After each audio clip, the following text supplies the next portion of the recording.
वर्षांच्या प्रतीक्षेनंतर अनेक संघर्षानंतर अयोध्यापती प्रभू रामचंद्रांचे बालस्वरूप त्यांच्या जन्मभूमी त्यांच्या जन्मस्थळी विराजमान झाले. प्रभू रामचंद्रांची आज प्राणप्रतिष्ठा झाली आहे आणि हा ऐतिहासिक नेत्रदीपक सोहळा याची देही याची डोळा आपल्या सर्वांना बघायला मिळाला हे आपले महत् भाग्य.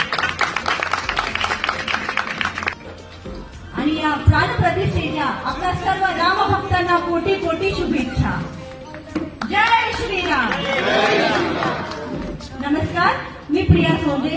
ओपन एन्क्लेव्ह आयोजित राम संमेलन या कार्यक्रमात मी आपल्या सर्वांचं सहर्ष स्वागत करते. असंख्य दीपांच्या तेजाने आसमंताबरोबर मनही उजळून निघाले आहे. चला तर मग राम नामाच्या तेजाने आत्माही उजळून टाकू. आत्माराम आनंद रमणा अच्युत केशव हरी राम हरी राम.